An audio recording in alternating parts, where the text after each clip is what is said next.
There we Have go. you got it now? Looking good. And yeah, so welcome back, everybody. We're at the pointy end of this course. We are getting you ready to go out and do your mock safe system audit. And so you've come along nicely through, got some understanding of that first part of it, which is the safe system assessment framework. Then we've really started to unpack how to put together an audit finding, write it up, risk assess it, and to provide some recommendations. We talked about different road users, so pedestrian, cyclists, motorcyclists. We've been talking about vehicle crashes, and then a little bit about heavy vehicles, but we're going to touch on that a little bit more in this session as well. So we're very lucky. We have Fergus Tate from WSP, and he's the technical director of transport there at WSP, if I remember correctly. And many of you will know Ferg. I said he's probably got some old friends in the audience because he's been a solid figure in road safety in New Zealand for many years. Has a wonderful history working in consultancies, but also at Waka Kotahi, progressing policy changes, technical standards, guidelines, updates, strategies, you name it. Ferg's been involved in it. And so I mentioned that we asked Ferg to come along, well, firstly, because of his technical expertise in road safety and design of safe roads and the like. Secondly, also with some specific hands-on New Zealand examples and experiences that I think everybody can learn from. And as you're entering into your journey for safe system audits, it's good to start from that foundation. So we're very grateful. Now, Ferg, I think your first slide might even be a picture of you with some information. I wanted to ask a question on that. Leeds University, Senior Research Fellow, Institution of Transport Studies. What was that? Okay, I went to Leeds, I think in 1997, so that I could do my PhD while as a member of staff. And I worked in the road safety unit there for Dr. Professor Oliver Carston. It was a really interesting time because although it was the road safety unit at the institute, I was the only engineer for quite a period of time. Almost everybody else I worked with were psychologists. And this, I think, was outstanding because I worked a great deal with now Professor Samantha Jamson. And the combination of engineering and psychology became downright dangerous in terms of what we were able to do.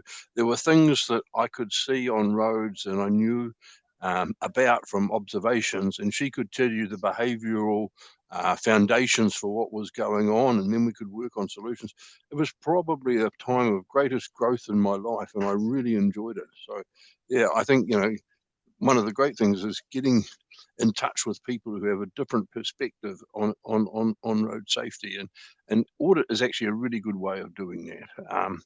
The other thing that audit, I think, also allows you to do is to see other people's balls ups and not make them yourself in the future, which I think is another really good place to be. So yeah, no, I had a great time at Leeds. I miss it dramatically. Yeah. And so where do we find you then now? Where are you based? Where are you sitting? I'm in Wellington with WSP. For some reason your lips are moving, but I can't hear you. But that's all right. I'll just keep talking. I'm at WSP in Wellington, where I look after the technical directors for transport, which is really quite neat because it's a good combination of trying to do internal training and mentoring, a bit of external stuff, and project work, which I'm still, very much involved in, which is great fun. Good. And my lips may be moving behind the moustache. You'll never really see that. That's part of the disguise. Okay. Well, we've got a great group here. They're very they've got some good knowledge already. They've picked up the idea of auditing, and as you say, sort of that ability to predict road user behavior, like genuinely predict road user behavior, not in theory if everybody follows what our intention is, but how people will use it. So they're really picking that up nicely. They've got some good technical skills, but also that general understanding. And they usually do respond pretty well to questions that you ask. So if you do want to ask some questions at any point, or and I think we might have a poll. They usually get We have a involved. couple. Yeah, we have a couple. Okay, so we'll see if they load it up, and if not, we'll just ask them as questions. But I think they should be loaded up. Okay. Over to you, Ferg. Okay.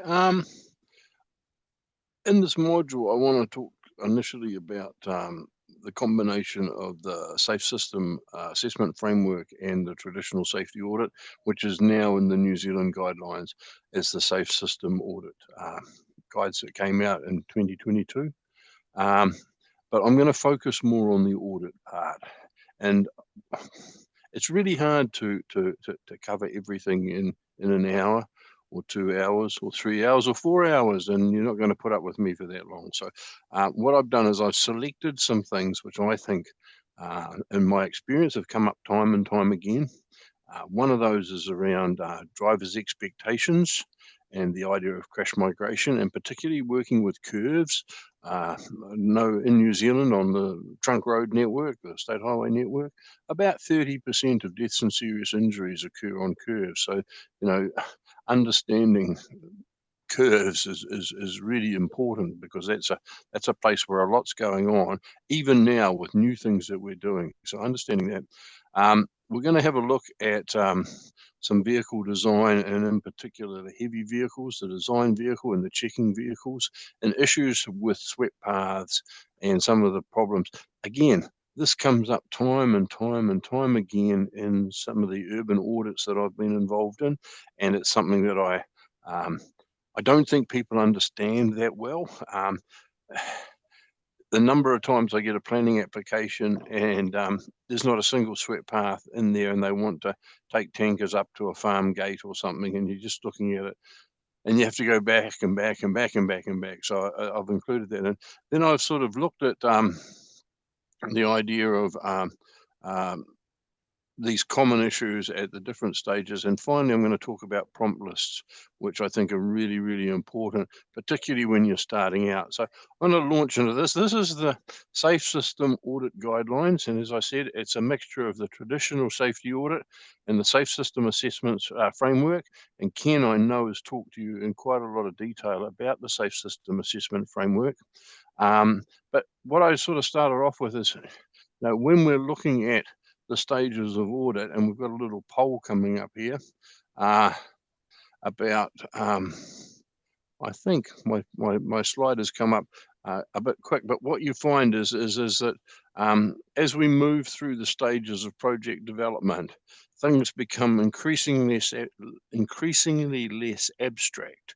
So at one end, you've got the feasibility sort of concepts, or the option selection, which is really quite abstract when you're looking at it. In some cases, you're looking at a green field, and it's literally a green field. Sometimes it's a brown field. They're actually a little bit easier, I think. And then at the other end, you've got the post-construction or the pre-opening audits. Now, I think, does that poll come up, Ken, or not? I was going to say, let's launch that poll. It should come up now, and you've given them a little bit of a hint, but we'll see if they may have some different decisions. So the question that's come up there, hopefully it's appeared on your screen. Which do you think is typically easiest to undertake the safe system audit on? So we've got the feasibility stage, preliminary, detailed, or pre-opening. We'll give it a second there.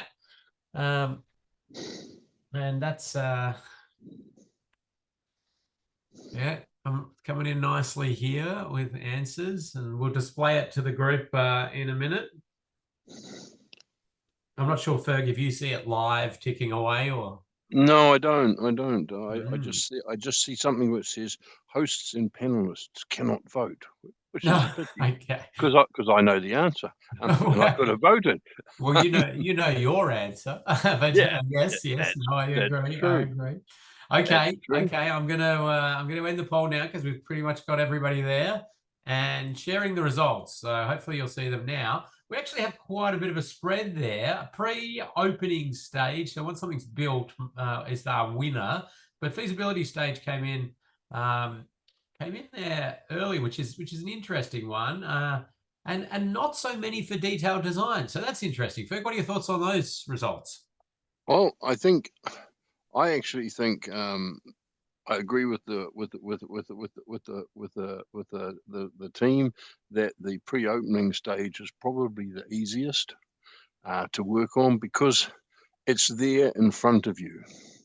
It does tend to end up a little bit like a snags list sometimes, which you try very hard to make sure that when you're doing the commentary around the items, that it's not just snags or standards, that it actually, each thing you can feed back to a safety issue and the likelihood of a DSI occurring, rather than, you know, that sign is dirty. It needs to be that sign is dirty, it's obscured, and as a result, it's a stop sign. It's really important, and people could overrun. You need to make that argument. I actually find the feasibility stage the hardest stage of all, Yeah. because, as I said, you often have a green field or a brown field, and you've got just some concepts. There's so little to work on and things. And this is actually one of the important things, because this is where adding the safe system assessment framework to the audit process actually really helps you. And I've tried to show this. My diagram doesn't seem to quite work. It's not supposed to have a hole in there. I don't know what's going on there. But what I find is that the safe system assessment framework gives you the greatest value in that stage one, Yeah. where you're talking about choosing your options and you can have the biggest ability to influence, and it actually gets progressively less. And in fact, in my diagram, I've stopped it at stage 3 because I see the use of the safe system assessment framework in decision making and post construction as a complete nonsense and waste of time. You're not really changing anything at that stage. All the decisions have been made and things. I'll qualify that in a minute. And then I'm looking here, and in fact, when I used to draw this diagram, I used to sort of have it curving upwards for the standard safety audit component. But Mm. my colleague Mark Newsom suggested that I'd actually got that wrong, and it should curve over, peaking at detailed design, which I think is quite true, and that, the scope to make changes in that last piece, it's more about remedying small things rather than big decisions, and therefore it should be less influence, which I think is very, very true. Yeah. I think that Um, sorry, sorry.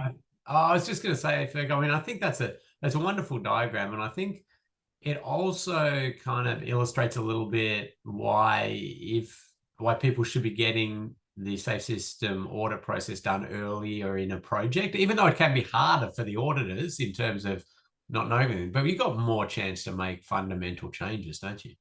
Exactly. And particularly now we have the safe system assessment framework forming part of the audit process. That's really working up in this space here. And the concept stage is helping you make those right decisions. I've said that I don't necessarily believe that the safe system assessment framework is much use at stage 4. I want to qualify that, because I've had this discussion with Waka Kotahi about, do we really have to do them at stage 4? And one of the things that they came up with, which I thought was very useful, is that it's quite a useful tool to show people after the fact how much of a change we've made towards a safe system by a scheme.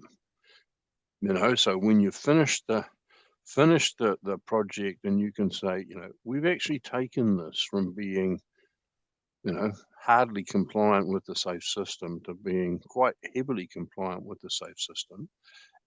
And we can also then say, and of course, it would be better if we'd done X, Y, and Z, or these are the things that contributed to the fact that we've made it better, and it would be even better if we did X, Y, and Z. So I think there is a place at that final level for talking about what you've done, whether that's another separate audit or it's simply the result of the design audit, presented back to say this is where we got to, but I think there is a place, particularly in the early days that we are at the moment with this, where people are still trying to understand what makes a difference, and how big a difference is being made. But I think going forward, we probably, my feeling is that a post-construction safe system assessment is more about telling the story rather than influencing the project and things. I don't know. What do you think in that space, Ken? Oh, I think absolutely the same. It's a different use of, we've traditionally not used these sort of tools for that validation purpose or that storytelling purpose. But I think it certainly, the safe system assessment lends itself to that. A lot of the time, in practical reality, though, people get it and they go, well, what the hell do I do with that? It's like, okay, thanks. You've told me that. We're not changing anything. It's built, it's done. We'll yeah. So, but I absolutely agree with you. I think in some circumstances it may help, but the majority you probably don't need it. Yeah. Just confusing. But again, I think as we go forward, I mean, there's that quite good report that Blair did on the use of the safe system assessment framework, and having some of this data to feed into an evaluation of the process going forward will, I think, be very useful. So while I'm not keen on doing them at that stage, I think I can see some value. What I was going to talk about now is I was going to look at some guiding principles. These are a series of quotes from Federal Highways in 1997. And I know you can read them perfectly well for yourself, but I like to read them out because I think they're really, really important. And the first one is, generally drivers make fewer errors at geometric features that conform with their expectations than at features that violate effectively their expectations. And then the second one is, if a road is consistent in design, then the road should not violate those expectations of the motorist or inhibit the ability to control their vehicle. And a consistent roadway design should ensure that most drivers would be able to operate at their desired speed along the entire alignment. So this is all about what is appropriate. Now, when you're actually looking at crash data, in New Zealand, we have a code which is inappropriate speed. And one of the questions that I always ask people is, how do drivers know what is the appropriate speed? You know, they've been told the crash was caused by inappropriate speed, but what signals was the driver given about what was appropriate speed? And those signals come from your design. And so it's the features within that design that help them understand what is appropriate. And if we give them the wrong signals, then they make more errors. And I think this is a really important concept. And the big one that this occurs with is curves. So I'm going to talk about the likelihood of making mistakes. If we think about our exposure, our likelihood, and our severity, it's the likelihood that's the tricky little bugger. You know, the exposure is really tabulated in terms of how many numbers, although I have some issues with exposures. Yep. We know from our curves of crash severity what the severity is likely to be. The hard one to quantify is what's happening, what factors are affecting likelihood. So I want to spend a little bit of time on the likelihood of making mistakes, and I want to look at curves, as I've said, and in particular, curves that are difficult to read and those that are out of context. Now, going back to those days at university when you were seldom awake, we had the curve negotiation equation, which was E, which was the super elevation, plus the friction are the resisting forces, and they are resisting the force created by V squared, the velocity of negotiation squared, over 127 times the radius. Now, just looking at that equation, what do you think? I think this is the poll. I better just get the wording right, Ken. Yeah, I'm going to launch the poll. I'll read it. What has the Yep. most influence? E, Yeah. F, V, or R? So remind us what they were there, Ferg. Okay, E is the super elevation or the camber on the curve. F is the friction value of the road surface. V is the negotiation speed. And R is the radius of the curve that you're going around. Okay. We're getting some guesses coming in here. We'll give it a minute for them to do that. And I was going to say, Ferg, how did you know I was rarely attentive at university? How did you work that out? Well, I went to university a really lot of in my lifetime, and I have to say I've never been a very good student, so I just figured other people are the same. Uh, no, that's it. When you found that topic though, then attentiveness was in and digging and finding and practical use, eh? I think, and for the guys and girls who are out there at the moment, I think the university gets easier the further you go up because, the reason I say that is because when you're doing the projects and things, you're getting more into the bit that you're passionate about.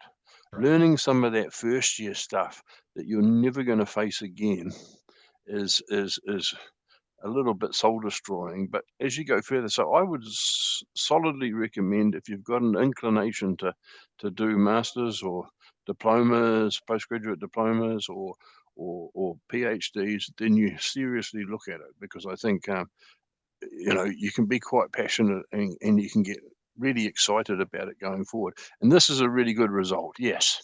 The big one, of course, is the negotiation speed, and V, which is obviously the biggest. Other one that's really important, as everybody's noticed, is R. Hmm. If you think about it, drivers cannot see friction. That's something that goes on with the chemicals and the texture in the tire. They can't see, they've got no flaming idea. They can feel super elevation once they're in the curve and they're being super elevated, but they can't see it really going into a curve. So it doesn't really help them in terms of giving them. What they tend to do is they tend to base their speed choice based on the radius that they can see, almost solely on the radius. And this actually has some important connotations for what we're looking at. So curves that are difficult to read. This is some data that Shane Turner and I collected of people negotiating curves. So we've got the minimum radius of the curve in here, and we've got the design speed of the curve. Remembering that design speed involves the radius, the super elevation, and the friction. Now, for a 300-meter radius curve, that design speed in the sample that we had varied from 60 kilometers an hour to 100 kilometers an hour. So depending on the radii that drivers have been traveling through up until this point, if they've been going through ones that all are about 300 meters and have got a design speed of 100 kilometers per hour, that's fine until they suddenly meet one that violates their expectation, because although they're expecting it to be 100 because it's also 300 meters radius, but bugger me, the design speed's only 60. It can only end in tears. If you get through the first time, you'll be wary of it the second time, but it's violated your expectation, and as a result, you've increased the likelihood of having a crash. Now, when we look at the curve negotiation, so in this plot, we've looked at the minimum radius of the curve across the bottom and the curve speed of a sample of drivers. Now, coming across here, I presume you can see my mouse because I'm talking to it. Okay. Really in this area up here, there is no adjustment for the fact that there's a curve. An 800-meter curve is pretty much a straight, and it's dipping slightly, but it's not really doing anything until we get to, say, around 300 meters, and then it starts to fall off and come down. Now, what this is telling us is that particularly sort of from about 450 through to about 250, drivers are not really adjusting their speed for the fact that there's a curve there, even though we know that those curves could be 60 kilometers an hour. And this is actually a problem, because these are the curves that are hard for drivers to read and understand. If they see a curve that's 200-meter radius, they can see that that's a tight curve and that they've got to slow down. But up in this space, they're still treating it as a straight. And in fact, there's a very good piece of work that came out of New South Wales. And people argue about this. Some people say it goes from 600 to 300, and other people go from 250 to 500, and some go from 200 to 450. But basically, there's a bunch of curves in this area here that are hard to read and have an elevated crash rate because they're hard for drivers to read and for the drivers to establish an expectation about what speed they should negotiate at. And so when you're looking at designs, wherever possible, try and stay the hell out of this range because those are the ones that give problems for drivers.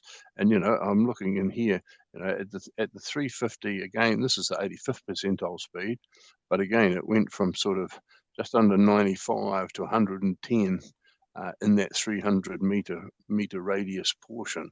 So try and stay out of this area here, particularly where you've got, and if you are in that space, try and make sure that the design speeds are higher and consistent across the different curves rather than jumping all around the place. But remember that radius is the key thing that drivers use because it's the thing that they can see and understand. So be consistent. So Yeah. I was just going to ask a question on that.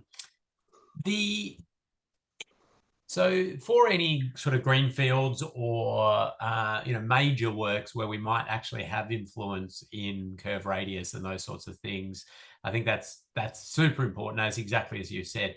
A lot of audits are done on fairly minor works where major realignments aren't taking place. What are some of your recommendations on things an auditor could recommend if they identify you're in that range, or even if they've driven the route and they feel that curve might be in that range? What would you recommend?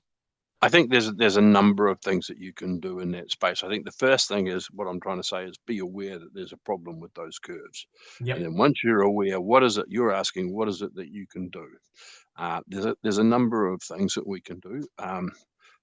One is it involves the signage and the use of advisory speeds, which we use a lot in New Zealand, and curve signage. The other is widening and widening the shoulders. And in fact, there's another very good piece of work, I'm not sure if it's actually in this presentation or not, that came from Steve Levitt at New South Wales, called asymmetric widening, where basically Steve had found that he didn't have very many loss of control runoff roads on crashes on straight roads, but he had a hell of a lot on curves. And so rather than widening the whole of the alignment, he went through and he widened on the outsides of curves only and put his dollars into those and gave a good, and that's another good way of managing that risk. So you're giving a bit more room to recover. The other thing that happens, and I'm just about to talk about here, is if you have to have those curves, shorter ones are better than longer ones, because obviously you can flatline the shorter ones and the effective radius is much higher. If you've got a long curve and you make a mistake going into it in terms of your judgment of the speed, there is far, far, far less chance that you can correct it halfway through the curve, and that increases your crash rate as well. So the sorts of things that you would do. The other one that I'm looking more at is increasing the conspicuity of the radius. So maybe going to wider edge lines on those curves and wider shoulders to bring them up. It's a bit fiddly in terms of your maintenance contracts, but if you've got a curve that's giving you jip and you can't do much about it. The other thing is, if you've got a curve that's giving you jip in that space, is increase your scrim, your surface friction intervention levels. So in New Zealand, we have our T10 specification, and curves which have a big difference between the curve speed and the approach speed we have to maintain at a much higher level of surface friction and things. You can slap a bit more super elevation in there, but if you think about super elevation, in that equation, it's going from say 0.03 to 0.09. There's a change of 0.06. If you move one scrim category, it's a change of 0.1, not 0.06. It's so, you can do a lot more with surface friction. And in fact, Colin Brodie did a wonderful piece of work a few years ago looking at the economics of realigning, where he looked at the Kurangahaki Gorge and he did some work. What would be the cost of realigning, increasing the radius by 25%? What would be the cost of changing the super elevation? The most effective result came out of it from maintaining a high level of skidding resistance. And, it's, I was going to say it's cheap, but it's something that works in that space. So that's what you can really get into in there is work with the F. It works much better. Good. And there was a couple of comments that came in, and I sort of think it's a nice little discussion going on in the background. Distance between curves, straights between curves. So we'll keep ticking along though, Ferg. Okay. And again, you can make it so much better by allowing the driver to see the curve and to get their expectations. So you're not, and it's not just curves. I mean, here we've got a railway crossing hidden in the dip as we go through. And you're better off with a much more sweeping and coordinated alignment that allows the drivers to see the road unfolding ahead of them and to make those and to gain an expectation of what's in front of them rather than having that expectation violated. These are really old diagrams from the old Osroads, but they still hang together really importantly. Out of context curves, I've mentioned that as we were talking before, we've had curves that you cannot read well, which are in that radius, but out of context curves. So what do I mean by that? If I've got a 300-meter radius curve in the middle of a winding alignment, I know that the next curve is probably going to be a 300-meter radius curve. Or actually, let's go down. Let's go for a 100-meter radius curve. And it's in a mountainous terrain like the Rimatakas in Wellington. And I know that each one of these curves is tight and it's a tortuous alignment. And I have an expectation about how I'm going to drive that. If I have that same curve at the end of a 6-kilometer straight, then it's out of context because the straight has given me one expectation and the curve is violated, this tight curve at the end has violated it. And so having out of context curves have a really strong relationship to crashes. This is some work that was done by Peter Senek and myself, looking at the difference between the curve approach speed based over the approach over the previous 500 meters and the difference between that and the curve speed, the curve negotiation speed, and the crash rate for the curves. So, when that difference is small, the crash rate is pretty flat. It's about four crashes per 100 million vehicles entering the curve. The minute that goes up to 20, it rises up to about 5, so not a big increase, about a 25% increase. Take it up to 30, and suddenly you've got a real problem. And so having a curve, the more that a curve is out of context, the higher the resulting crash rate will be. Now, you think, we're not going to be designing out of context curves. Where this becomes a real problem is at the interfaces with the project and the surrounding alignment. And we do so many problems, and this is where we get curve migration. And one of the things that frustrates the crap out of me is that we're looking at a project, and generally what's happened is we've built the project to use up much of the dollars as we possibly can, and then we hit some sort of physical constraint like a bluff or something, where the dollars are so expensive to continue, we stop the project. and that's where the project finishes. So we've got a nice new alignment, and then typically it finishes in a substandard, a curve that is now out of context because we've improved the upstream environment dramatically and the curve stayed the same. So instead of being maybe 5 or 10 kilometers out of context, it's now 30, possibly even 40 kilometers out of context. And this causes crash migration. And often when I'm in an audit and I talk about the downstream curve and what you've got to do, project manager comes back and he says, that's out of scope, that's downstream. Bollocks. You know, you can see that you're going to increase crashes into that curve, and they need to actually do something, signage, shoulders, friction, something in there to mitigate the situation that they have created. Yep. So it's not out of scope whatsoever. It's really interesting. And one of the classics that we have in New Zealand is passing lanes. We have a lot of passing lanes. And when we were looking at them a while ago, the idea is that passing lanes reduce the frustration of drivers and improve safety downstream. Almost 1 in every 2 passing lanes resulted in an increase in crashes downstream when you analyse them. And why? Typically because they'd migrated crashes, because they'd increased the approach speeds to substandard curves in the 5 kilometres downstream. So this is really important when you're doing your audit. Look beyond. Now, you know, one I think you have a question about now, don't you, Ken? I do. Where do you draw the line is one of my questions. Like, so Yeah. you've gone down to that first curve and then the next one, and then all of a sudden all of the greater Wellington area's done, and then all of New Zealand's done. It's a It big would be audit, but we're getting no value for money. Yeah, it would be a great thing if that was the case, and then we could fix them all. I think that the thing that you're looking at is if we go back to this graph and look at how you're changing the out of contextness.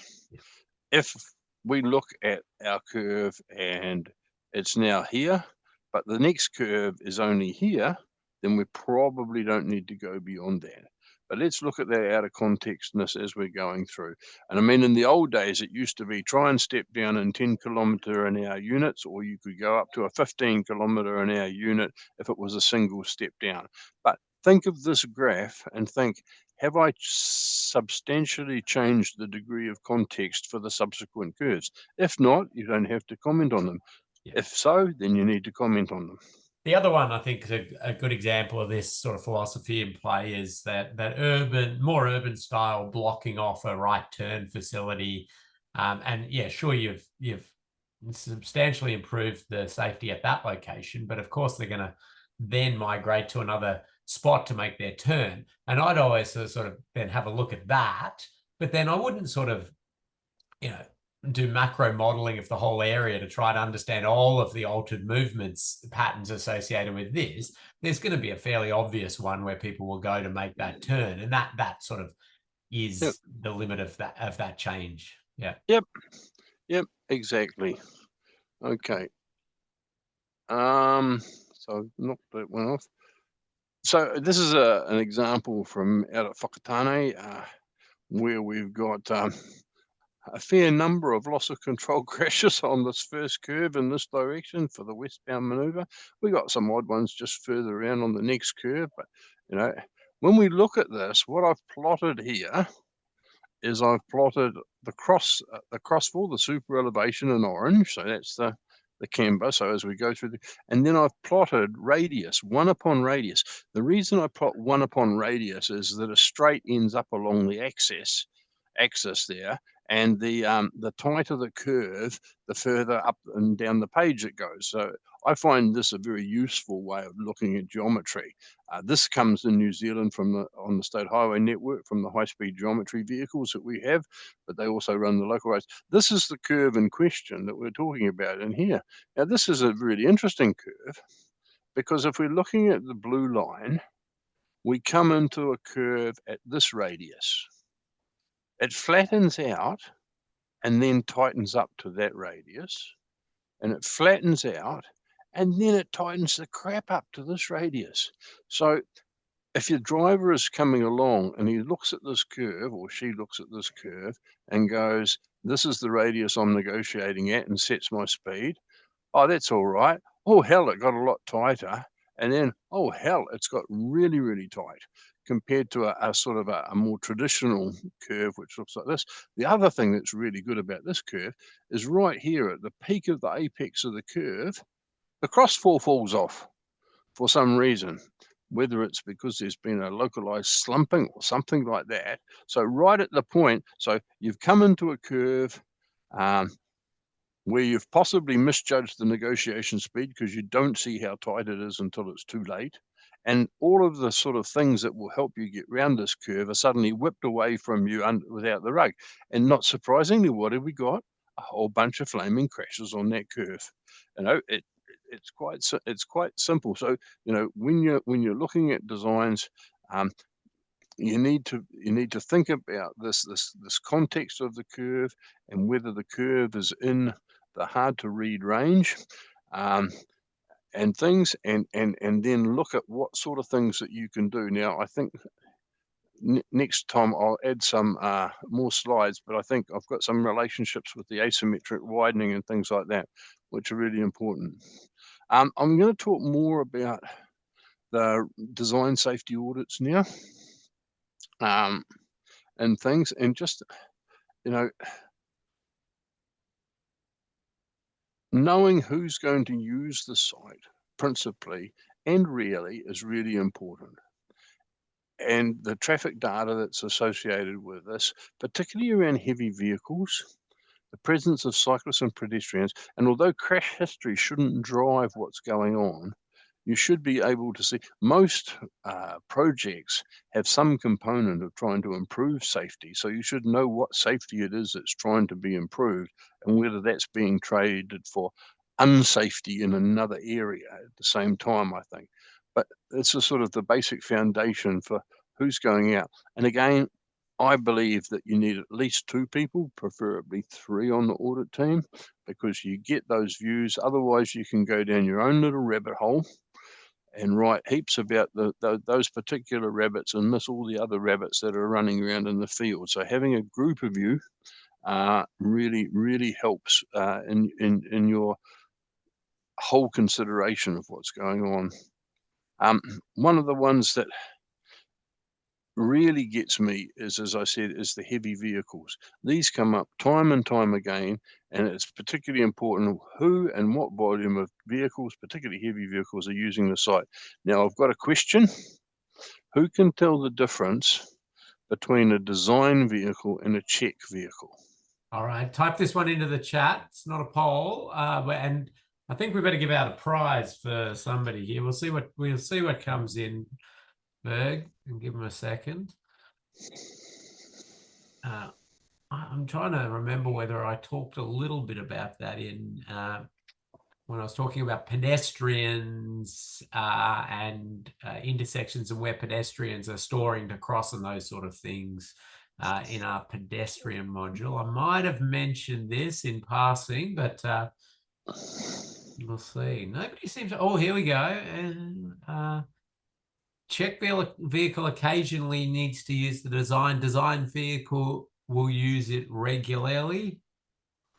That's pretty good. I like that. I don't know. I'm gonna let you decide here, Ferg.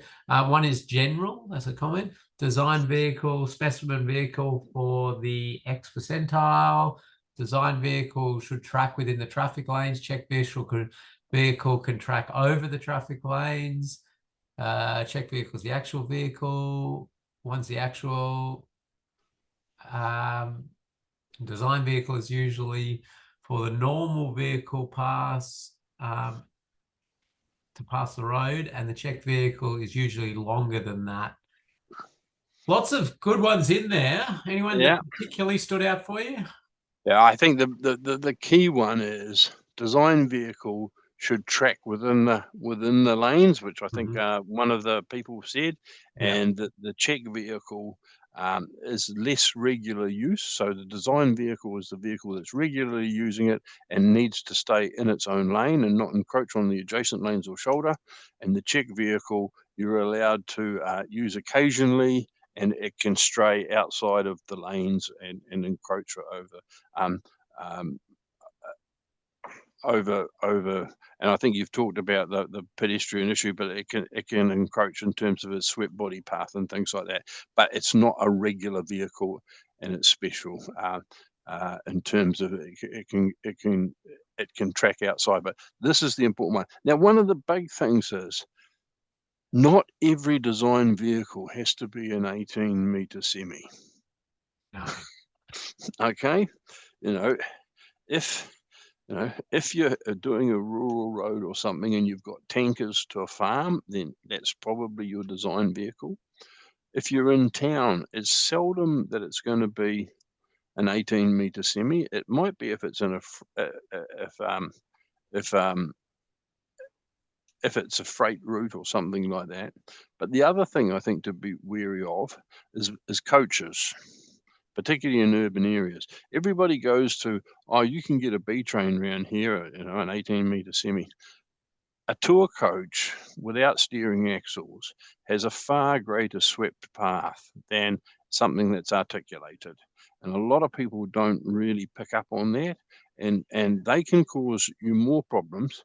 And I think you were talking before about where pedestrians stand. There was a lovely little piece of research done by the late Frank Lai, looking at bus pedestrian crashes. What was the most likely bus pedestrian crash mechanism? Anybody? Oh, there's a question for the group. So bus hitting pedestrian, what's the most common sort of element to that? Any thoughts on that? See if anybody. Okay, we've got reversing, we've got turning left, side swipe there. So it's swiping the pedestrian parts of the bus, and like there's a few good guesses there, isn't there? What is it, Ferg? It's generally mirrors to the head of waiting pedestrians. That was the most common one that Frank Lai found in his research. So standing at the intersection waiting for the green man or whatever, and the bus typically making the left turn, comes round and the wing mirror strikes the head of the pedestrian, which, it's not like getting run over, but shit, it can hurt. Oh, and, absolutely. and could be quite bad. So you need to be careful of where those bodies are tracking, not just where the wheels are tracking. Yeah. And so I mean, what the issues that we commonly find in the safety audits when we're going through is the use of the wrong design vehicle, and typically not looking at large single unit coaches in urban areas. The other thing that's really important is that the swept path is based on a negotiation speed. And particularly if you're turning lock to lock as part of the swept path, it's fine at low speed. You can make that turn quite abruptly. But if the vehicle has to travel at a higher speed for some reason, it drifts a lot further and it can't necessarily make the curve. And so whenever I'm getting swept paths for a design, I want to know what speed were these done at, and then ask myself, is this speed appropriate? I've recently had a project where they want the heavy vehicle to turn across two lanes, filter turn across two lanes, which in its own right is a bad, stupid, dumb thing to do. But when I looked at the negotiation speed, the vehicle had to be doing under 10 kilometers per hour. Well, if you're trying to filter across two lanes of traffic, the last thing you want to be doing is 5 to 10 kilometers an hour. You want to be going as hard as you freaking well can, in which case it couldn't actually make the maneuver inside the available pavement. So, I think the other thing that's really important is that the set off point or the departure point. Often you'll find with heavy vehicles, they have to be positioned in a particular position at the start of a negotiation cycle in order to avoid some constraint at the end of the negotiation cycle. Drivers, the first time they go through, don't know this. They might sit in the middle of the lane, and when they may have to be hard over on the right-hand side in order to get round to make the next turn. So understanding where they are, where they're taking off from, and how that governs negotiation further on. And the other one is where you line the driver up, particularly at giveaway controls and things like that. Can they actually see what traffic's coming? Because they're in a cab and they've got to turn their heads. And if you've got a curve that's coming around from behind you, they can't actually see when they're in the takeoff point what's about to hit them. So you need to actually look at where the cab is sitting and where the window would be, and then the driver's going to see out here. Yes, they can see what's coming. Otherwise, if they can't see, they will position themselves in a position where they can, and that may not follow your swept path assumptions, and you may encroach into another lane, for instance. So, oh, yep, I think I've got ahead of myself a bit. Encroachment with pedestrians, conflicts at intersections, conflicts with road furniture. So, when we're looking at the Austroads guidance on turning, I mean, these are the standard turning circles and things. The big thing is to understand the clearance between the vehicles, the body overhang allowances, and the paths of the vehicles as you go through. Now, it's much easier now with software than it used to be in the old days, when you used to actually print these things on, I'm going to show my age, print them on cellulose and then lay them on the design. Yep. for different vehicles at different scales. Now we've got V-turn and things like that, so that's really good. But we need to be looking at the clearances between paths and between opposing paths as we go through. And these, what you often find what I often find in the drawings that are given to me, is that as long as these two aren't overlapping, it's considered to be all right. But that's not really a good approach, because that assumes everything is perfectly working, and it doesn't happen like that. So this is one in Auckland, where what we've got is we've got the 18-meter quad axle coming around here, and on the inside, because this is actually an industrial area down here, so it's got a high volume of turning vehicles, both coming in and going out.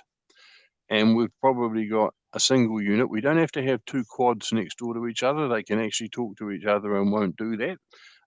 But you will often have a small single unit or a vehicle.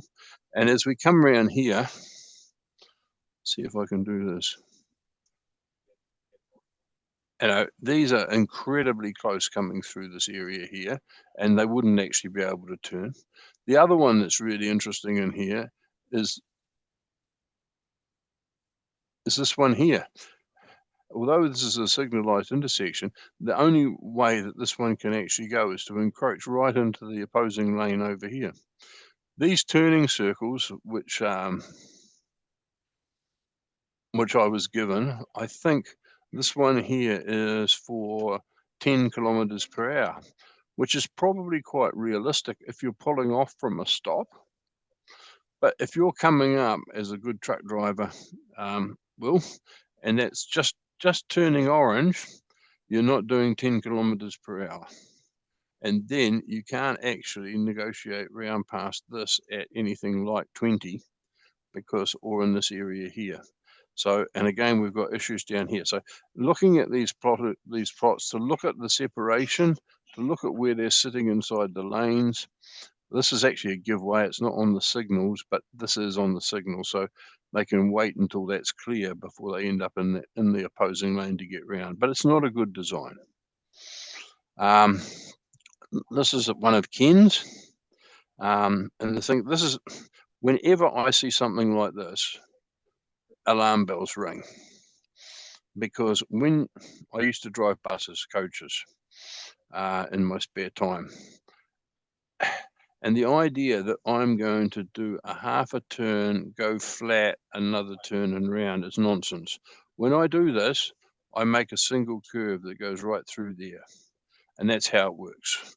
And you know, when you're looking at this type of dance that you're requiring them to do, you know that you're in trouble in terms of making sure that the vehicles do it consistently and don't get into trouble. So, you know, they're going to get into strife over here as they come around because of that flatness. On that diagram there, I think, Ferg, you were talking about it before. So I'm pretty sure in this, the dotted lines are the wheel paths. The solid lines are that overhang of Yep. Any parts of the vehicle, including mirror, should be there. Yep. Yeah. Yep. But again, we're talking about the pedestrian issue. When we're looking at coming around here, we've got to look at these areas here. Yep. There's the dots through there for this vehicle coming this way, the tractor and things. So yeah, this one is one of Ken's favorites. Yes. This is the bus depot. Okay, here's a trick question. What sort of vehicles use a bus depot? We won't give prizes out for that. But Yeah, okay. And then who else uses a bus depot? People. We know that we have issues with bus depots and where people are. So whoever designed this has designed it so that the bus body will actually go through the pedestrian area in this space here. I think that as auditors, we not just checking the swept paths, but actually questioning the fundamentals of what they've chosen as design vehicle, checking vehicle, which bus they've chosen as well. And so we do some of that thinking as well. Yeah. Yeah. But I mean, you know, as we said, the most common thing is striking pedestrians that are waiting. And that will be a case. Interestingly, this goes over the tactiles, which if you are a visually impaired pedestrian, is exactly the place that you'll be waiting because the tactiles are giving you the location to wait at, and you won't see a bus coming over. Hopefully I will because I'm not visually impaired. But again, visually impaired people use buses. This is the whole philosophy of this is slightly screwed up, isn't it, Ken? That this in an area where pedestrians and buses are priority, they cannot mix because this is badly designed. Yeah. And you know, and we can raise this, and again, it's an easy one to raise. You know, we note that the swept path of a bus passes over the footpath in the area where pedestrians are waiting. This increases the likelihood of a pedestrian being struck by a moving bus. A waiting pedestrian being struck. Always think about what the crash mechanism is, but you can see it. It's quite obvious in there what's going on. Yeah. It's a classic where the main design driver of that was car parking, keeping as much car parking as they could, rather than the actual movement, the safe movement of vehicles and people through the area. So it's where we can step in. Hey, in a minute, Ferg, we'll give them a little break to have a stretch, but find a good point, and then we'll continue on with you after. I like to give them about half time. Okay, I've got a couple more that I've got in here. This is another one where we've got the vehicle exiting around the orange vehicle exiting. I think it's in the same intersection. It is. So it's struggling and it's overlapping with the vehicle entering and things that won't fit in this area here. Maybe with the scheduling, you can reduce the likelihood of conflicts in that space, but that's relying on quite a lot. Particularly when this guy's down here and this guy's over here, and there's clearly something else going on in here. They're not necessarily going to see each other and know what's happening. This one here, this is a classic. You'll see in here, so I'll do these heavies and then we'll have a break. Yeah. This is where they have to change lock. So you're coming through here on left lock and you have to go hard to right lock. Now, as speed increases, that stops being a point and starts to drift as a shape and things. And you know, if you're doing this at any higher speed, you can't get through this area here. You're probably going to miss out in here. So this is quite tricky. This other one here is a bit the same. You've got to come in and then turn hard to exit. So you need to know what sort of negotiation speeds we're talking about, and look for these discontinuities and ask yourself, are they? The other thing that's interesting about this one is you have to be hard on the edge of the lane here to exit over here. If you come in the center of the lane, you can't actually exit without striking these islands. And this is an example that I was saying about, the takeoff point determining the exit point, and you can't really know that you're going to get caught over here when you're driving up here. But this is going to cause problems going forward. So now, if I just do that, and what's happening? You're zoomed in a bit there, I think. Okay. Yeah. Okay. This is one that doesn't account for drivers' views. So a heavy vehicle sitting at this giveaway here has to look back out over his shoulder to see traffic coming around here that will hit him as he tries to come out. This is an interesting one because the option is for the drivers to square themselves up more here, but in doing so, they can't clear the barrier in the center. So you need to understand if he's sitting here or she is sitting here at this limit line, where are they looking? Probably to here. What's likely to hit them is around here, and difficult for them to pick up because it's going to be, or what you're relying on then is safe stopping sight distance for this vehicle. You're effectively changing the priority because you're saying he's going to go and it's going to take him or her so many seconds to get out here and get up to speed, and these guys will all have to stop. And changing priority again, it's all about changing expectations. I'm not expecting to have to give way. I'm on the main through line, and I'm not as aware and ready to go. And you can see it. You can see, when you're looking at design, some of the problems that you run into, and some of the evidence that you see on site. And that will do for now. Yeah, Okay. good. Let's take 3.5 minutes. I'm going to fill my coffee up, and then we'll get back into it. We'll have another little bit from Ferg, and then I'll get everybody going for their assignment. So I'm going to pause the recording. We'll come back in 3.5, and we're going to have a bit of a chat about sight lines, and then any general questions for you, Ferg, and then we'll wind your component up, and I'll just take over for a little bit. But back to you. Great. Okay, sight lines. Sight lines is another thing that comes up time and time and time again. And in audits, particularly in urban areas, more than anything else, to other vehicles, to other road users, to the pavement is a really important one. We typically calculate things, the key variable is safe stopping sight distance, which is in New Zealand to an object that's 200 millimeters high. Somebody once told me that was supposed to represent a body lying on the ground, but then I sat down and I looked at my belly and I thought it would have to be much bigger than 200 millimeters for me to lie on the ground, but apparently that's what it is.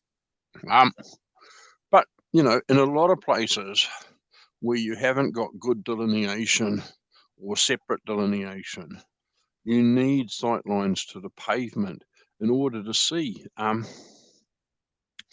things. We talked about seeing the radius of curves. Well, the thing that helps you most there is the edge line markings. Well, if you're only looking to above the pavement, it's bloody hard to see. So you're needing other things like edge marker posts and things. You need to know, as you approach an intersection, the stopping point that people have designed for you with the hold line of the intersection.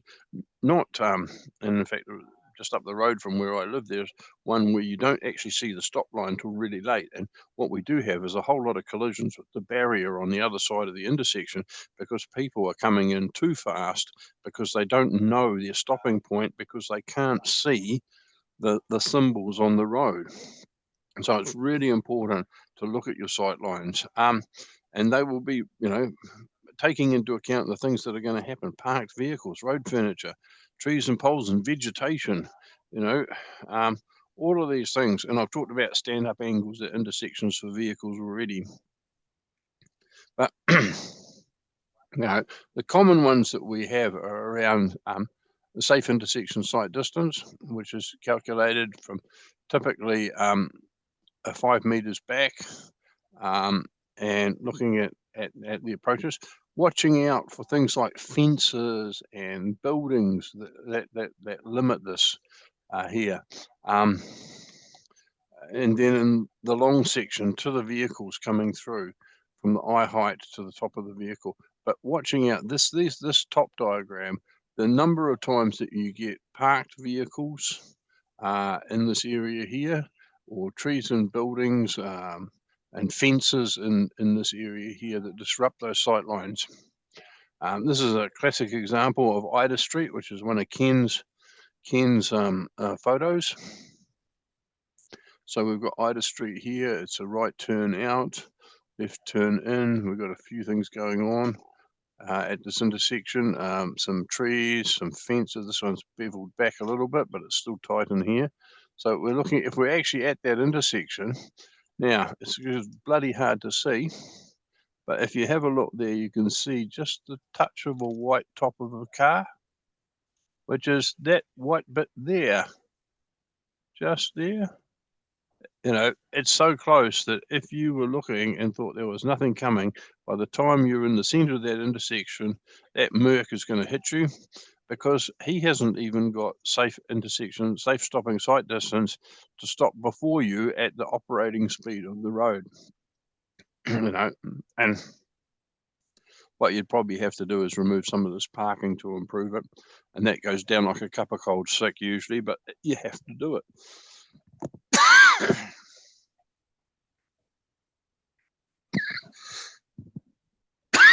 Sorry about that. No. There are enormous number of sight distances that we look at.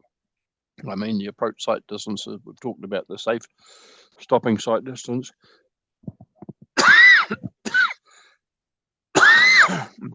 Sorry about that. Okay, if you need a water, I can take over.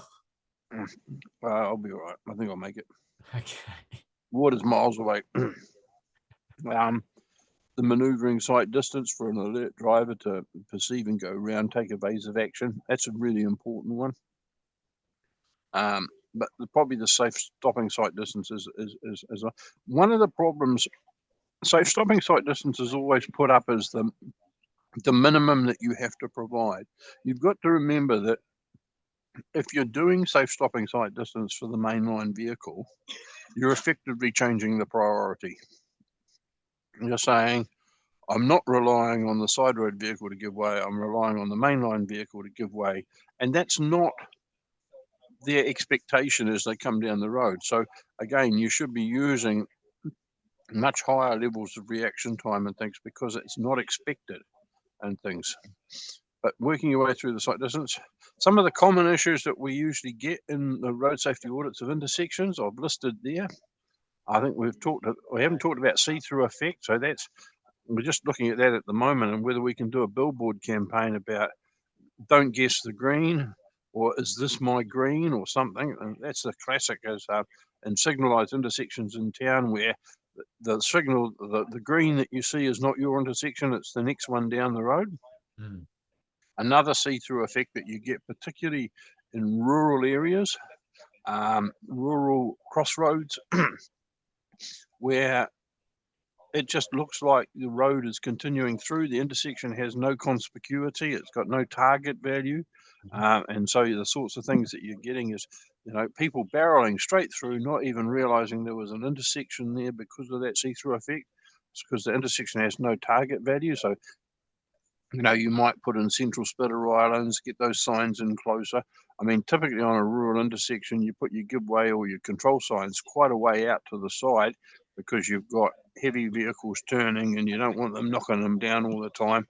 But, if you've got the potential for see-through, then splitter islands, particularly if you can angle them opposite each other, so that, I don't know if we can see that, so that they partially block part of the lane. You have to go around them a bit. That makes a big difference. Sight distances to signals and actually having time to see the signal and react to it. Roadside hazards in things like the IRAF and the IRR roadside hazard management is one of the key variables that has a major impact on safety. And roadside hazard management, whether it be through barriers or hazard removal, is vitally important. And we've got to get away from, I don't know if you still have it, the bloody clear zone idea. It haunted New Zealand for years. That the clear zone was 9 meters, so you could put all these big concrete head walls at 9.1 meters, and it was then safe. What you find is that clear zones really are not particularly effective. If you make them really, really wide, you tend to increase the traffic speed on the main road, and vehicles that depart will roll over rather than striking something, but they still have a bad outcome. Another one that I find really fascinating is sight distance to an intersection. It should be to the back of the likely queue, the 95 percentile queue. It's not to the stop line. Well, it's to the stop line as well, but if you've got queued traffic, you've got to be able to see that queued traffic. And the other thing that happens with the back of the queue is making sure that the deceleration point that you need to decelerate. The classic would be a congested off-ramp, where you've got queues backing up, and although the queue doesn't come onto the main line, you have to decelerate on the main line to actually stop in time to join the back of the queue, and therefore it starts to impact the main line. There's deceleration on the main line. People are not expecting it, so your rear enders go right up. Crossing offsets. The Danish offset, for the zebra crossings, so that you always turn into the opposing traffic. I've just reviewed one recently where they did it the other way round, and of course the first thing I said was, no, you've got that around the wrong way. And they said, yes, we've thought about this, and one of the problems is if we do it the other way round, there's quite a big deviation from the desired pedestrian path if we do it the other way around. And we think, on balance, we'll just get people crossing next door to the crossing point in the shadow of it rather than using it because it's not on the path. So it's not always clear cut and dry. I think they had the right solution for a signalised intersection, but you need to think your way through it. Landscaping. When we go out and we're auditing a new project, all the plants are little. They're generally little because they've just been planted. They get bigger. I know. I've just spent all weekend cutting bloody trees out of power wires at my daughter's house. And things. They get bigger, and they don't have to get that much bigger to hide small children. There are some people who think that small children shouldn't be necessarily out there, but as a grandfather, I know the little buggers are out there all the time, and the planting doesn't have to be very high for you not to see the small children.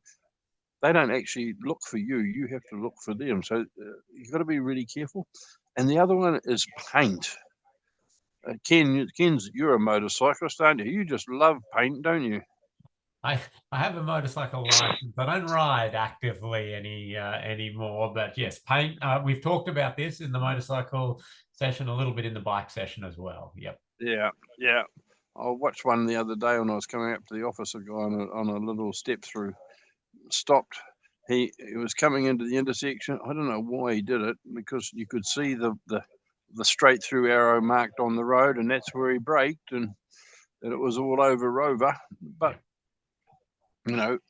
allowing, if you're going to put stuff in the lane for paint for motorcycles, it needs to be seen for about 300 meters so that the motorcyclists can adjust their line so that they're not, and certainly stay away from curves where they're canted over, and then they hit the bloody paint, and that's it. Not on pedestrian desire lines, I've already talked about. Yeah, I think you've got a few for mid blocks as well here on your next. I do. I do. Sorry, you hurrying me along. I better hurry along. No. It's good discussion. I will give an opportunity, and Gareth's popped a couple of things in I'll just mention, but we'll check if there's anything on here. Well, I mean, the big one I've talked about, roadside hazards. Roadside hazards, and roadside hazards is right up there. I think one that comes up in post-construction quite regularly, and I don't know that I've actually got it there, is bloody ghost markings. Oh, yes. And ghost markings are becoming increasingly important with lane keep assist, because I don't know what, I've got a relatively new Mazda. I splashed out and bought a relatively new Mazda, and it has lane keep assist. And man, does it pick up the ghost markings. And my one, if it thinks you're crossing it, it will steer you back. It will it's just a light tug on the wheel, but it's a bit freaking surprising when it suddenly wants to steer you into the curb because it's picked up a ghost marking on your right hand side. It's a little bit a bit of a scary pants. I've talked a lot about skid resistance and pavement defects. Skid resistance is it's more a maintenance issue than a construction issue, but you need to understand in the maintenance sort of manual for the project that you're doing, if you've assumed that you're using higher levels of skidding resistance, people need to know and understand that going forward. Yep. Short mergers and blind mergers, very common around constrained motorway ramps in urban areas and things. And particularly this short merge where you end up decelerating in the main line and things like that. Barrier issues come up. I don't know how many times. Things like nesting the barriers the wrong way round, making sure that the barrier actually covers the length of need.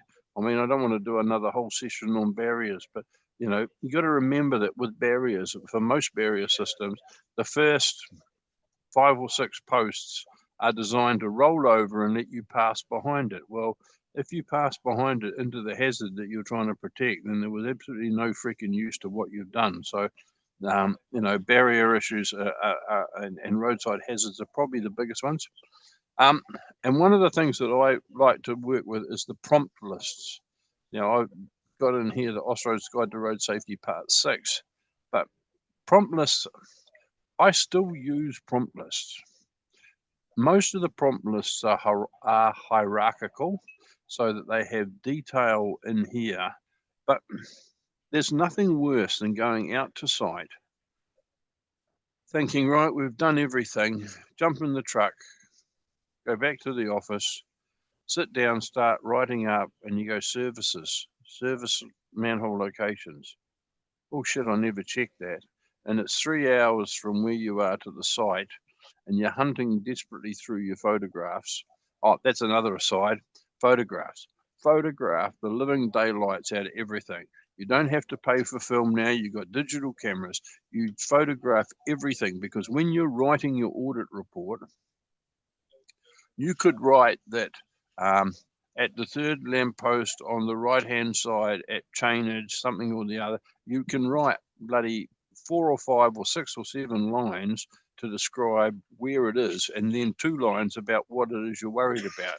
If you've got photographs, you go see photo number 3, this is the issue, and you can put a little ring on the photo, use photos all the way through. And I find that as I go through everything I see, I photograph. I take less notes now that I'm on site, because I tend to use the photos more than anything else. And when you're back in the office and you're going through and you've got a photo and you think, why the hell did I take that photo? But you know that you took it because there is an issue that you want to comment on. So you got to look at it again, and then I remember it's because of this. Photograph and photograph and photograph and photograph is the only way to go.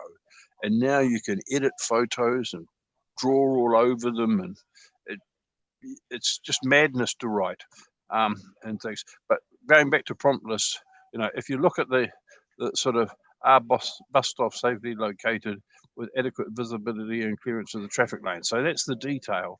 Now, I think I tend to just look at the prompt list for walking and cycling at this stage here, and then I would say, have I considered public transport? And these, I don't need to go to each of these individual questions because I've done it so many times before. Or pedestrians, have the needs of pedestrians been specifically considered at the intersection?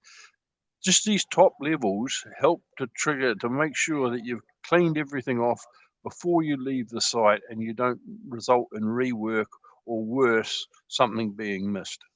And that, Ferg on that. So we used to call them checklists. Why the change to prompt lists?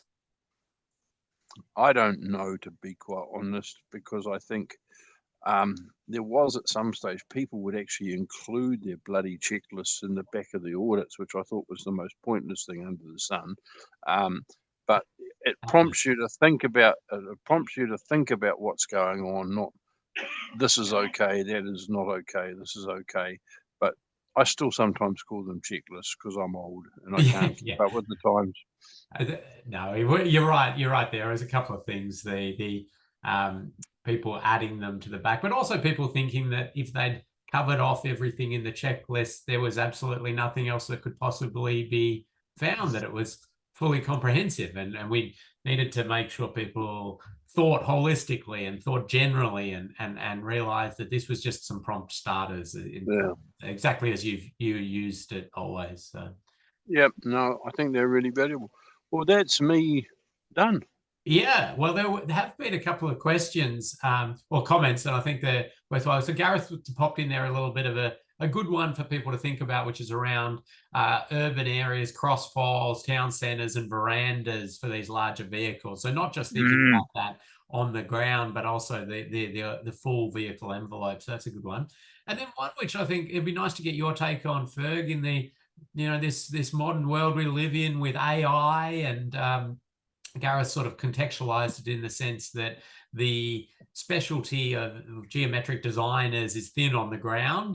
So could we start utilizing AI to identify some issues and assist in that sense, still needing a human eye? But what are your thoughts on the AI world and its possibilities with road safety auditing or safe system auditing, or just road safety task in general? Okay. I'm probably too old to ask about AI, but I'll try. It stands for artificial intelligence. Do I need to start at this part? Yeah, no. I think it was me thinking it was insemination. But no, it's my rural background. I think in the old days, we used to have a lot of people, a lot of consultants produced road safety audit templates, very thorough templates that contained all kinds of things, and you could pick and choose your items from a template, which I suppose in some ways was a little bit like a forerunner to AI.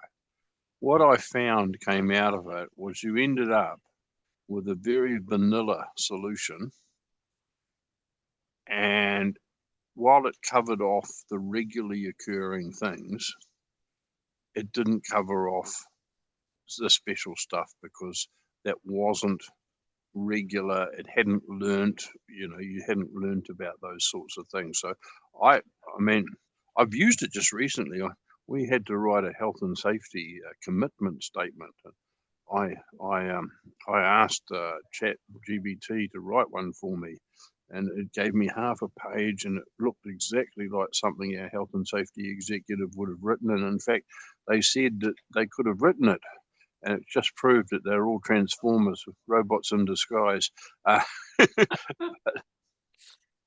But I think if you wanted a vanilla product in the first instance, then yes, you could use AI. But I don't think at this stage there's enough material out there to cover the subtleties that we look at.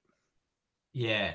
Well, I absolutely agree. And to a degree, I liken it to a bit of that thinking around IRAP, Kiwi Wrap, IRR and things, you get we know broadly what's influencing things and we can assess that, and computers can do that.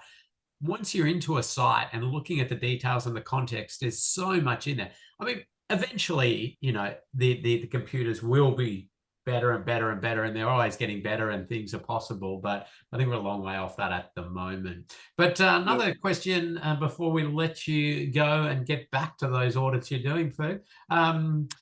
What area of the industry do we need to strengthen from your perspective? So a question from Gareth there. What are the areas we need strengthening on and building up capability, capacity? I think in geometrics. Yeah. I think geometrics. And I think the thing that a lot of people don't understand is that there's geometrics and geometrics. The geometrics of a 2-lane rural road are considerably different to the geometrics of an expressway or motorway. And they're incredibly different to the geometrics of an urban solution. And, we've got some people who are good in one space, but they're not good in another. I think you need to understand. I think I said at the start that I benefited personally from working with psychologists.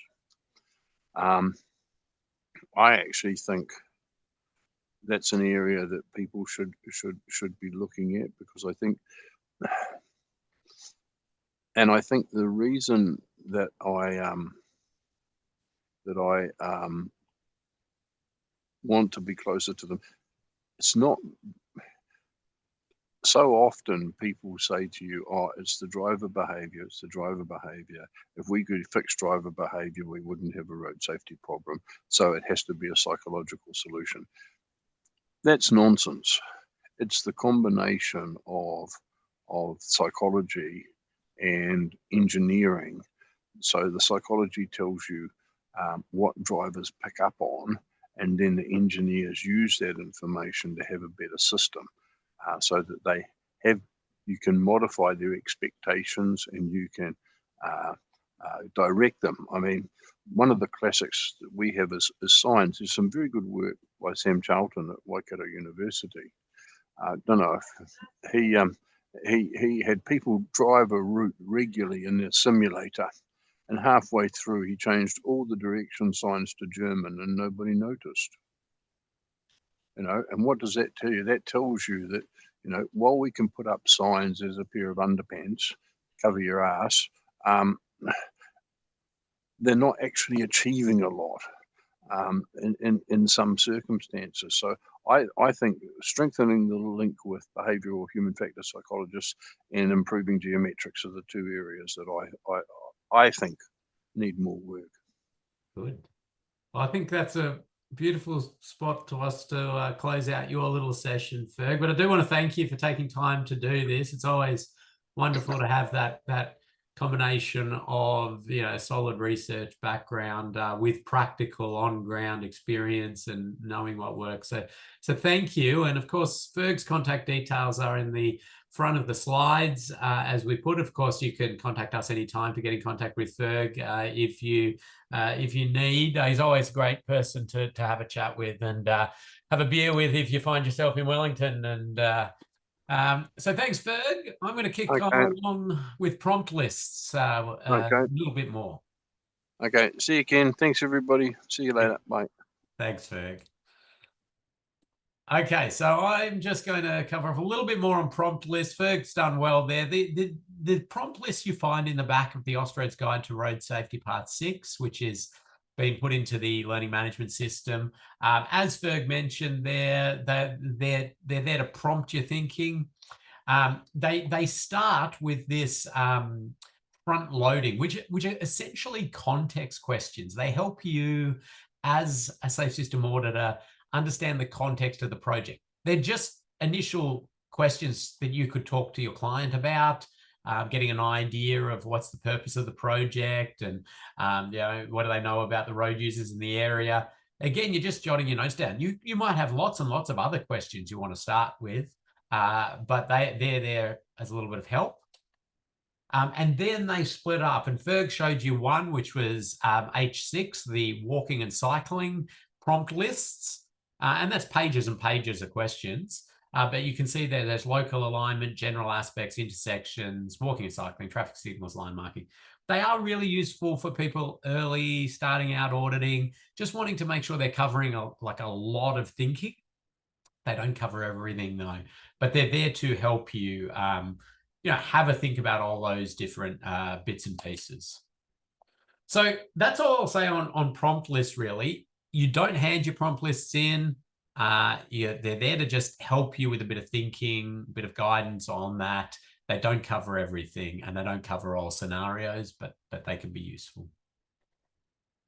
I'm going to jump past. We talked about primary and supporting treatments, but I do point you again back at this Safe System Assessment Framework document if you need more guidance on primary and supporting. That's going to be helpful to you, but I need to just give myself enough time to get you through the assignment you've got. So we've basically gone through a lot of these steps. There's 13 steps in the Waka Kotahi Guide for Safe System Audits. We will pick this up again next time and with Sam Paisley to have a bit of a chat about some of the specific nuances of New Zealand practice, especially around some of these different debrief meetings and things, how you play those out with different clients. Okay, your assignment though. Your assignment is going to be to undertake a safe system audit. Now, it is a mock safe system audit. We've tried to streamline it to make sure, we're just testing your understanding of the safe system audit process, that you can fill these things out, that you could report, you'd know what goes in a report. But we have tried to make it so it's not taking many days of your time, just a handful of hours to prove that. So you will be filling out a safe system assessment matrix. I'm going to give you a template for all of this. So you've got this one, which you'll be looking at to start with. And I'll take you into learning management system, and we'll show you that briefly. But we are going to ask you to go to a site. Now, this will be a site near your home or your office or whatever address you gave to us. And we're going to ask you to go out there and have a look at the site. We're going to give you a design for upgrades to that site, but you'll be looking at it, and the purpose of you looking at it is to understand how are people using it, how is this new design going to interact with the existing environment, what are the pedestrian desire lines, how are bikes going through this area, what other vehicles are we seeing, all of that sort of stuff. But we need to ensure that you'll do that safely. We've risk assessed all the sites to ensure that it can be done very safely. There's no need to be measuring lane widths or spending time on the road. There's not required. You're just getting general understanding of the operations of that area. So you stand back from the roadway. Okay. You're going to be wearing a high visibility vest. You're going to stay off the road there, and you're not going to be a hazard to others. So don't make people walk on the road to get around you if you're maybe out there with somebody else. Park safely. Don't block intersections or others. Don't block sight lines. And we have a safe work method statement, and we just need you to agree to this. Again, it's in the learning management system. I'll show you, which is a document that has some pretty simple stuff in there to say things like you're not going to go out there intoxicated. If you had to drive 4 hours to get there, you take a break. But if you had to drive 4 hours to get there, right, you just simply contact us and say, I no longer live in Tauranga. Can you please give me a site for Christchurch? And we'll just reissue you with a site. So yeah, there's some fairly logical and simple stuff in there. So I'm going to jump out here and sorry, I brought that up because I was playing around with AI trying to get it to draw me a raised crossing and some of the amazing things it produced, which were quite anyway, interesting. We'll put it that way. That was But let's jump into the learning management system, and hopefully you're still seeing my screen. If not, please jump into the chat and tell me you're not seeing my screen. But of course, you're very familiar with this.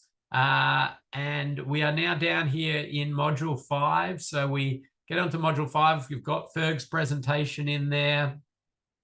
If we click on this, to make your life a little bit easier, we have developed a example safe system audit. Okay, now feel free to use this to help guide you. Remember, it was produced for training purposes, but you can see there some of the key elements, and it should help you gather a feel for what a safe system audit should look like. Okay, so you've got information in there, lots of bits and pieces, and then issues and how they're written up with photos. Use it as a bit of a guide. It should help you, and feel free to pass it around, copy bits out of it. We're okay. We're not putting a copyright on it or anything like that. That's, well, you'll see here when we get to the module, and there's a template in there which you can use and rebrand and everything yourself anyway. Here's the safe work method statement, and you can see here that we've got some things. We want you to have a look at this and make sure you confirm you'll be safe out there. And the way you confirm that, if we go back to the learning management system, is that you have this agreement. So you just need to agree to the safe work method statement that you'll be safe on site. Okay, so it's just the one question there. Now, so that's sort of the compliance part of things. Here, this one here, when you go into here, you'll see we've got a Word document, an Excel document, and then a lot of PDFs. So the Word document is your template. That's what you'll be filling out. The Excel is just there to help you generate some graphs, make your life a little bit easier. I'm sure all of you could whip this up in 10 minutes yourself, but it's just to make your life a little bit easier. But then you'll see all the PDFs come with a name at the end of it, or multiple names at the end of it. And your name will be in there. If it's not, you'll immediately get in contact with us. Yeah, no wombat count in the quiz. Good pickup there. Yeah, I think you've got away with Wally counts this module. So I know you were counting them, but you're not going to be tested on that, I don't think. So you'll see your name. And you might see some people you know who have got the same site. If you want to go out there with them, organize that, that's fine. You still have to do your own report though. You can't put in a group assignment. You've got to do your individual assignment. So I'll click on any one of these. It doesn't matter. I'll click on this one. We'll see what comes up. Okay. All right, here we go. So this looks like some upgrades to State Highway 1. So certainly making sure you've got some safe parking around here. You can see there's some traffic volumes that have been put on the roads of different vehicles and the like. Okay, you may know different to this, but use these. Even like they were fabricated or guesstimated, because we wanted to be able to check what you're putting into the assignment. So, you might see something like that, or you might see something. So that one looked like it was a real job. You might see something that's been made for you specially. So something like this, which looks like it's signalizing this intersection. So it's currently unsignalized. The proposed project is to signalize it. You're not getting a lot of design detail here, okay? And that's partly for the purposes of not having to, give you 4 days worth of work for this assignment, but it's, yeah, so it's just something that you're not going to get a lot more information. You might have to make assumptions, but then You'll get your Word document up and running. And oh, what have I got going on there? Okay. Enable editing. Okay. So this is the Waka Kotahi template. So you can use this again, rebrand it, or of course you could download it off the Waka Kotahi website.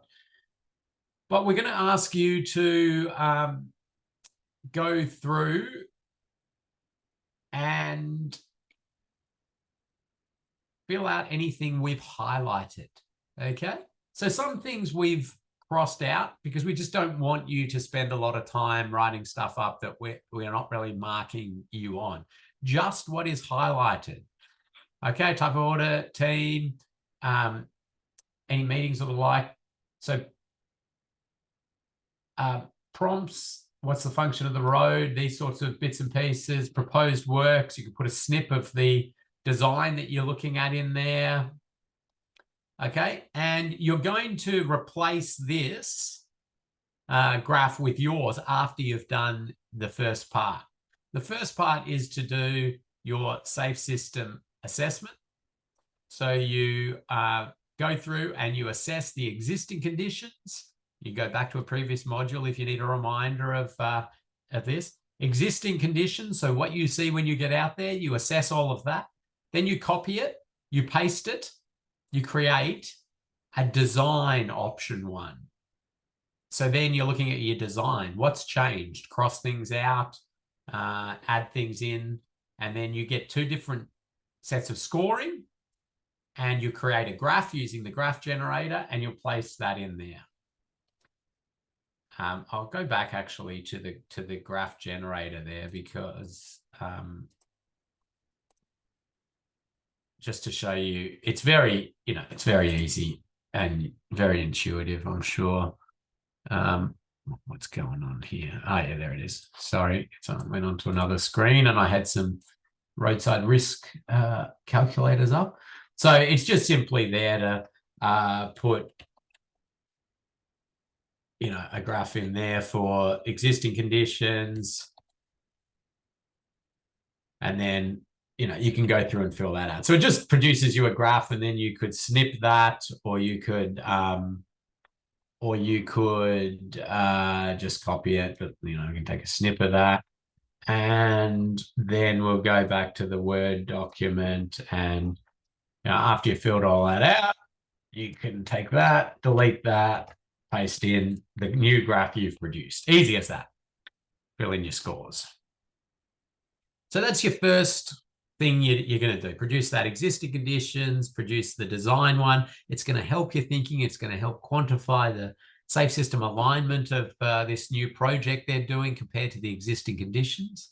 And then you're going to hone in on some specific issues, and you're going to write them up as audit findings. Okay. I only want 3.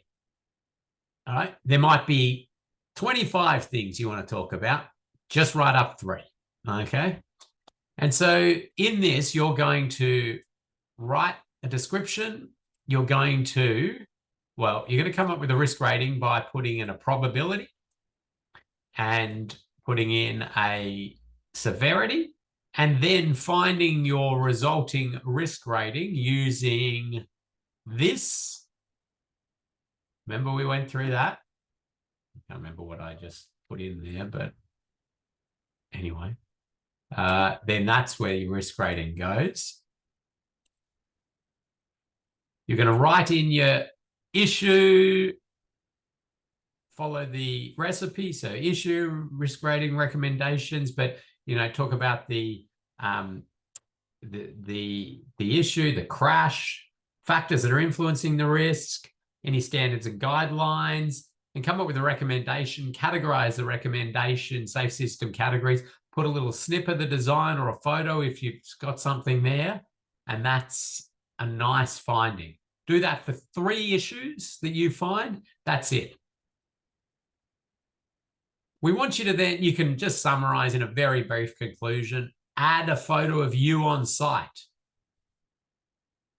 Okay, in a nice high-vis vest, because part of our sort of requirements of this course to ensure that you go to a site, that you get a feel for the advantages of seeing the site, seeing how it operates, integrating that into your design, into your assessment. So show us you went to the site. Put your signature on there, because that's the practice to formal assessment. You do that.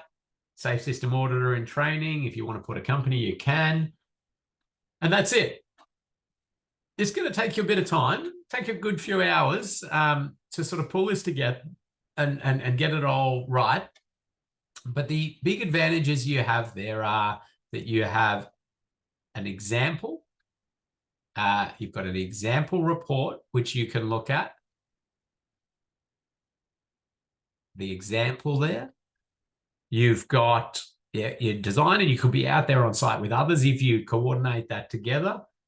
You've got all of the past modules, and of course, you've got the videos of the recordings of the past modules. If you want to go back and see, now how do I fill out this matrix? Well, you can go back and have a look at that.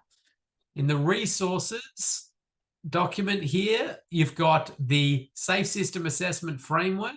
So if you're confused on what's primary, what's supporting, the like, you can use this document to help you, because down here at about page, it's about page 14, I think it is. If I remember right.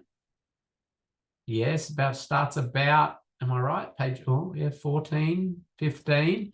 It starts to see you've got primary treatments, you've got supporting treatments, and you got, now that's not everything, but they start to help you think about that. It also tells you, are we influencing exposure and likelihood severity? So that's going to help you a little bit. You've got that for different crash types, head-on crashes, intersections, other pedestrians. So that can be helpful. That certainly can help you out. You've got the Guide to Road Safety Part 6 in there.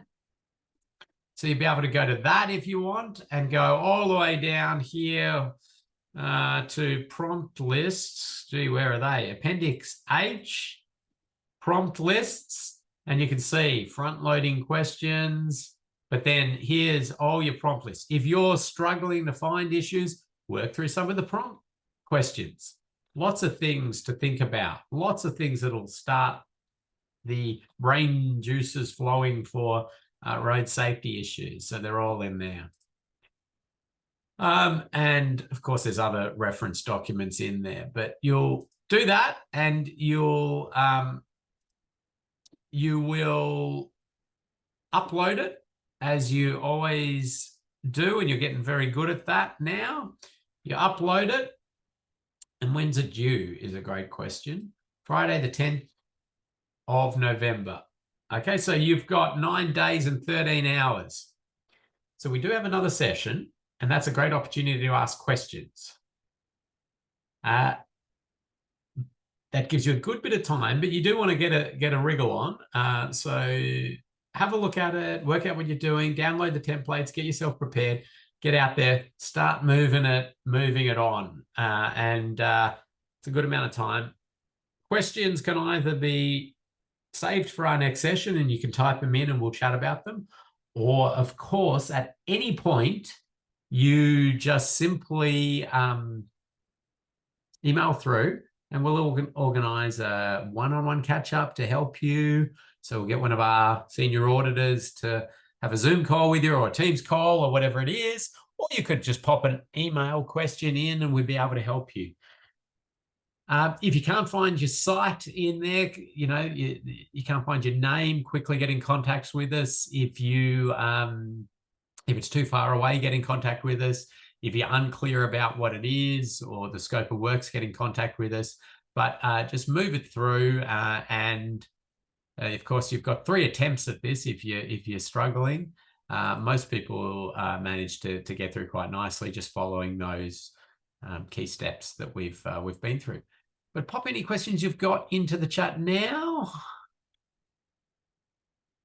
Is this the correct email? training@safesystemsolutions.com.au. Correct. That will get through to the team, and you will get assistance with anything.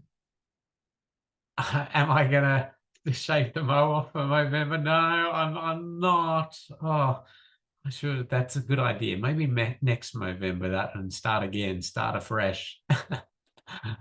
Good fun. Well, it was fun. Ferg's always entertaining, and uh, yeah, I really think this is a great little exercise. It gets you in the swing of doing safe system audits. Have a bit of fun with it. If you get out to the site, and of course, a resident comes out to ask you what you're doing, what's being planned, just say you're on a training exercise. Don't show them the plan. Some of them are real. Some of them have been, specifically designed for you to have something to assess that's close by. So yeah, don't cause trouble for the local government engineers or the local Wakatahi crew with residents complaining about works there. The like occasionally happens. Training exercise is your answer. Wear your high-vis vest, take a photo of yourself on site, enjoy it, have a bit of fun with it, and we look forward to seeing you at the next session. We've got Sam Paisley coming in to talk a little bit about some New Zealand specific practices around the more process and policy. Yeah, you've been a great group today again, as you always are. See you at next session.